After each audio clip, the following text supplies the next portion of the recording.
Welcome back. All right, news of the day video for all you fine people on the internet. It is Wednesday. It is November the 26th. I know my news of the day videos have been later today and yesterday than they normally are. Yesterday it was a dental visit. Today I did go to the optometrist. The bad news is I require surgery. The good news is it's cataracts. Could have been far, far worse. So I'm okay with it being cataracts. And I can still see well with this eye, although it's in this eye too apparently. So going to have to go and get that surgically fixed. That being said, let's discuss the news of the day. We'll start at the top of the board, shall we? Parson clears waivers for the New York Rangers. Miller and Borgen are both in non-contact jerseys for the Rangers, meaning not playing likely soon. So non-contact jerseys for Miller and Borgen. Matthews, Nyes, and Roy all return to the lineup for the Toronto Maple Leafs. You got to make room for all of them. So Blais has been placed on waivers. And if Vancouver put in a claim, I'd be good with that. I'm just throwing that out there. I just saying. Yeah, Sammy Blais, player that I did like here in Abbotsford. I know he wouldn't clear waivers to go down to Abbotsford if the Canucks put in a claim, but I'd be okay with it. I'd be fine with them putting in a claim for somebody who can, maybe change up the fourth line a little bit. Mark Stone, in a regular jersey at practice, and after I had that written on the board, it is announced that, yes, he is returning tonight against the Senators. The difference between the Vegas Golden Knights with Mark Stone and without Mark Stone is remarkable, so I do expect that tonight, all of a sudden, the scoring should look a lot better. Doesn't mean they're going to score 4 or 5, but at least offensively they'll be more creative because Stone and Eichel have this ridiculous chemistry together, just knowing where the other is on the ice at all times. Kind of fun to watch. And so, yeah, Stone in a regular jersey at practice.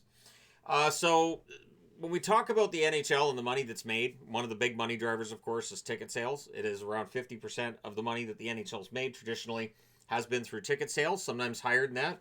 Feels like with all the sponsorships and everything the NHL has now, I think that number's come down a little bit. 2020 kind of taught the NHL they needed to diversify their revenues.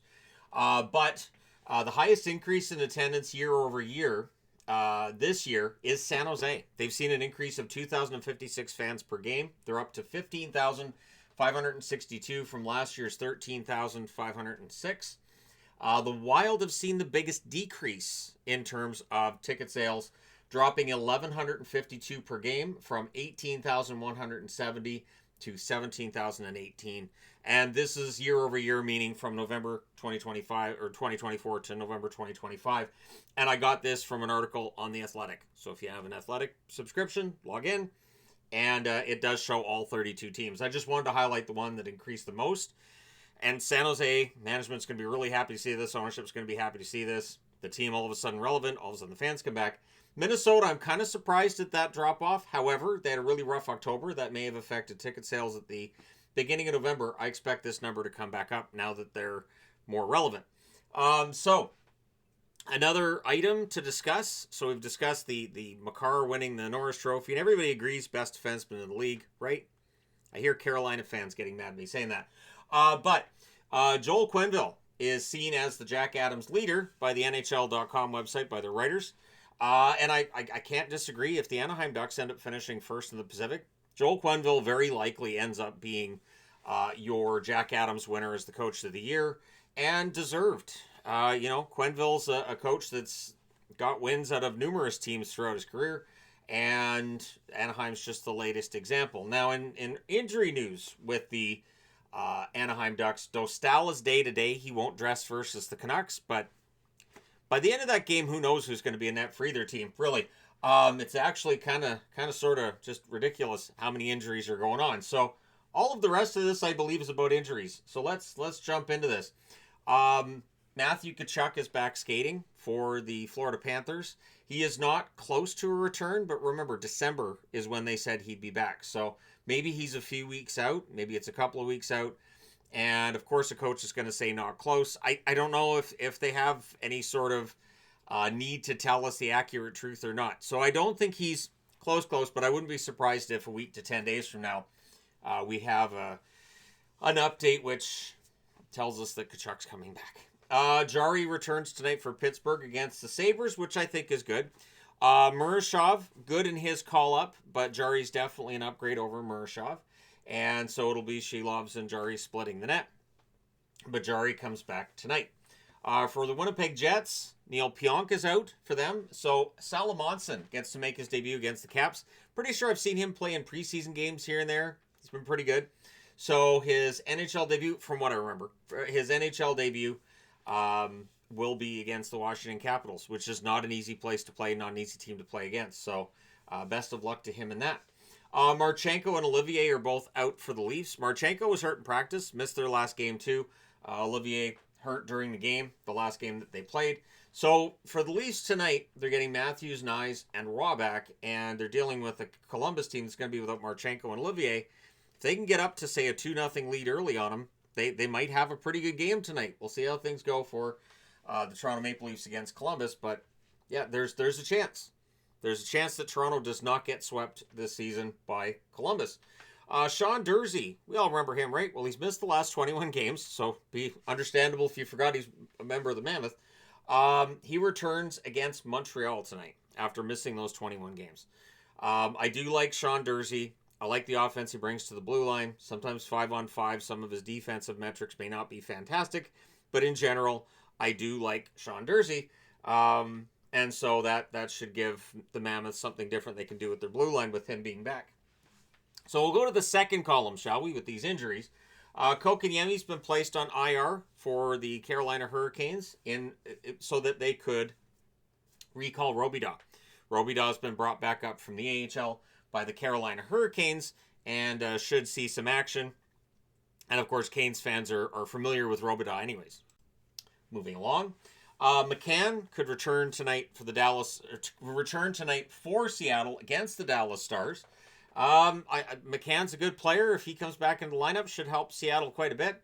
It's been impressive. They've been getting points without him during the games he's been out. So we'll see if he's good to go for tonight. Or he could be good to go for tonight. Demko is traveling on the road trip with the Canucks, but of course now Lankinen's on personal leave.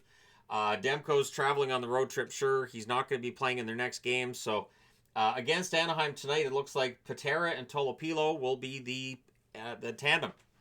That's normally the Abbotsford tandem. I toyed with wearing an Abbotsford jersey for this video because really it's so many injuries, so many players missing time for the Canucks. It's insane to watch.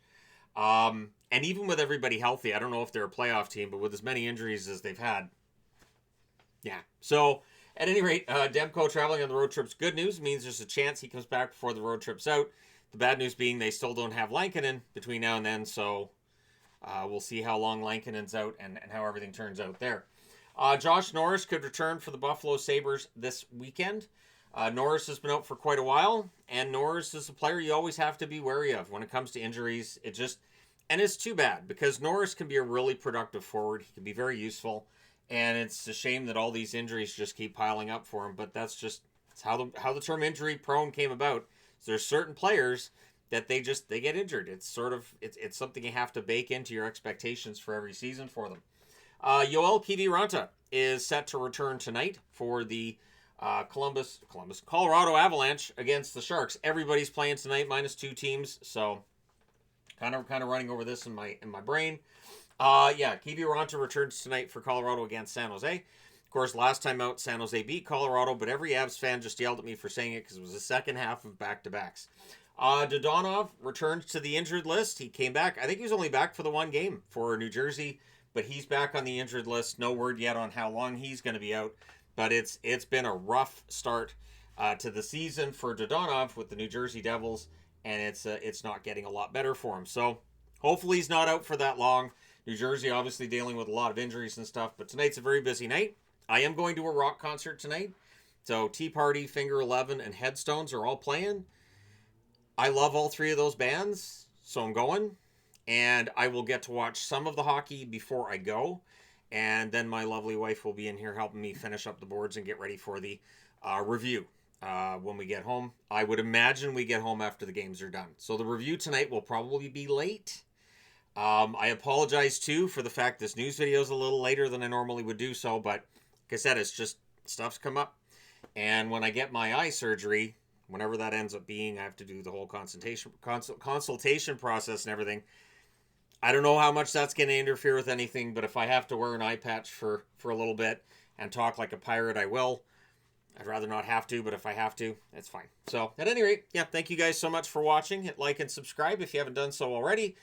Thank you guys so much for all your support, and I will do this until my body does give out. So, yeah, I'll just be here one day, and everything will be fine. Then all of a sudden, and then when I drop, then just whoever my replacement is just comes into the frame, and hey, I'm the new hockey guy, and then just pushes my corpse out of the way.